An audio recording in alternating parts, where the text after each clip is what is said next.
नमस्कार दोस्तों, मैं हूं डॉक्टर BM बघेल। सबसे पहले मेरे चैनल को लाइक, सब्सक्राइब और शेयर कर दीजिए। दोस्तों, कोई भी स्टॉक या कंपनी नाम से आगे नहीं बढ़ती है, बल्कि कंपनी अपने व्यवसाय, फंडामेंटल और क्वार्टरली बैक टू बैक अच्छे रिजल्ट देने से, अच्छी रिटर्न ऑन इक्विटी से, अच्छा रिटर्न ऑन कैपिटल एम्प्लॉयड से, अच्छे EPS से बढ़ती है। आज हम दो रिजल्ट की बात करेंगे। दोनों अनोखे रिजल्ट हैं। IPO अभी कुछ ही दिन पहले आया था संभव स्टील ट्यूब लिमिटेड का। रायपुर छत्तीसगढ़ की कंपनी है।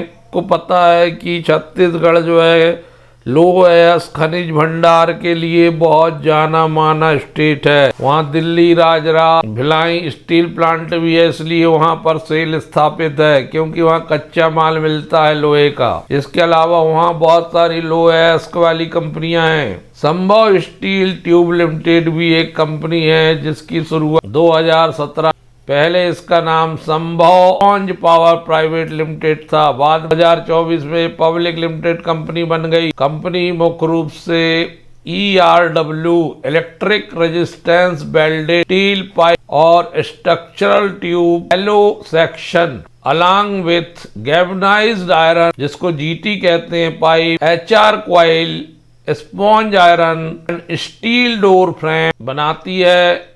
इंफ्रास्ट्रक्चर सेक्टर के लिए, कंस्ट्रक्शन के लिए, ऑटोमेटिव के लिए, वाटर ट्रांसपोर्टेशन के लिए, ऑयल एंड गैस सेक्टर के लिए, सोलर एनर्जी के लिए, टेलीकॉम के लिए और इंजीनियरिंग सेक्टर के लिए। ये single fully backward integrated facility है सोलारा तिल्डा रायपुर में, छत्तीसगढ़ में। इन हाउस प्रोडक्शन होता है यहाँ उपरोक्त बताई गई वस्तुओं का। स्पॉन्ज आयरन का लगभग 2,80,000 मैट्रिक टन 105 के का उत्पादन होता था, जो 280 के मैट्रिक टन तक पहुंच गया 2024 में। 3,17,400 metric ton per annum. Stainless steel bloom slab 60,000 metric ton per annum. HR coil 3,90,000 metric ton per annum. For mid steel stainless coil 60,000 metric ton per annum. ERW and GI pipe 3,50,000 metric ton capacity है ERW की and GI combined captive power 30 megawatt plant. तो पूरे भारत में 15 राज्यों में ये company का network फैला हुआ। इसमें 600 डीलर, 39 डिस्ट्रीब्यूटर हैं। एक यूनियन टेरिटरी में भी उपस्थिति है। इस प्रकार ये ज्योग्राफिक रूप से अपने बिजनेस को बढ़ाने का प्रयास कर रही है। ये IPO अभी जून 25 में आया था। 70 से 82 रुपए इसका रेट था। 440 करोड़ का ऑफर फ्रेश इक्विटी का था। OFS ऑफर पर सेल 100 करोड़ का था। सरकार ने 540 करोड़ रुपए मार्केट से जुटाए हैं। इसकी लिस्टिंग NSE BSE में हुई है 2 जुलाई 2025 को 110 रुपए शेयर के आसपास। 34% ऊपर प्रीमियम पे लिस्ट हुआ था। आज इस कंपनी का रिजल्ट आया। Sambhav steel tube limited statement of unaudited consolidated financial result for the quarter June 2025। 55.86 crore रुपए की आय रेवेन्यू पिछले क्वार्टर में थी 49.52 की। 31 मार्च को थी 151 करोड़। तो 2 तिमाहियों का 31 मार्च Q4 में 49.52 करोड़ थी और Q1 2026 में 55.86 करोड़ है। Q2Q तुलनात्मक अध्ययन हमारे पास है। 12% आय बढ़ी है। दोस्तों, प्रॉफिट बिफोर टैक्स की बात की जाए तो 4.56 करोड़ पिछले क्वार्टर में था 2.24 करोड़। 100% से भी ज्यादा बढ़ गया है quarter to quarter profit before tax. Net profit 3.38 crore, जो पिछले क्वार्टर में था 1.66 करोड़। नेट प्रॉफिट में जंप हो रहा है 104% का। दोस्तों, EPS आ गया 1 रुपये 41 पैसे। क्वार्टर में था मात्र 69 पैसे। लगभग 104% EPS उछलते हुए, जबकि 31 मार्च को EPS था 2 रुपये 38। ये स्टॉक रॉकेट बन चुका है लिस्टिंग के बाद। लिस्टिंग में 34% प्रीमियम में लिस्ट हुआ था। 110 रुपये, लेकिन उसके बाद ये रुकने का नाम नहीं ले रहा है।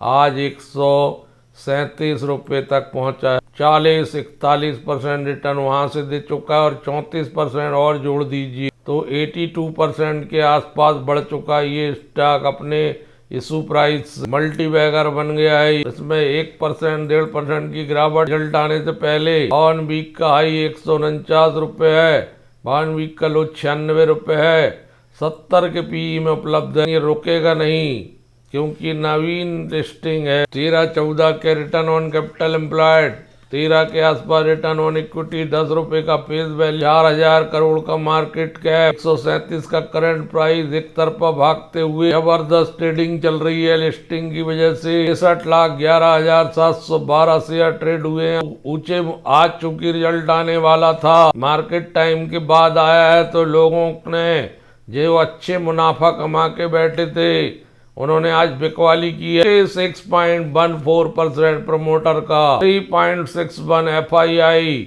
6.82 mutual fund, 3.53 institutional investor, 29.9 public. Listing से ही FII DII की उपस्थिति तस्दीक करती है कि आगे और रिटर्न देने वाला है। रिजर्व अभी 255 करोड़ के हैं, बारोइंग 536 करोड़ की, लेकिन कंपनी जो पैसा IPO में जुटाया उसका उपयोग बारोइंग चुकाने के लिए कर सकती है। यदि कंपनी बारोइंग चुकाती है तो उनके बारोइंग बहुत घट जाएंगे। आने वाली तिमाहियों में इसका रिफ्लेक्शन देखने को मिले। दोस्तों, एक टोटली रिस्की स्टॉक को मैं खरीदने की सलाह नहीं दूंगा। हालांकि हम खरीद बिक्री की सलाह नहीं देते, हम केवल बतलाते हैं। 3 कर्मचारी इसमें काम करते, आपको जानकारी के लिए स्टॉक बताया जा रहा है कि पंथ इन्फिनिटी लिमिटेड 8 रुपये 61 पैसे का मूल्य चलता हुआ और एक समय ये 238 रुपये भी हो चुका था। 80% के आसपास गिरा हुआ है ये स्टॉक, 96% ऊपर। आज 11% की बढ़त आई है इसमें। BSE अकेले में 4,96,648 शेयर ट्रेड हुए हैं। मोटर की जीरो उपस्थिति, 97% पब्लिक है,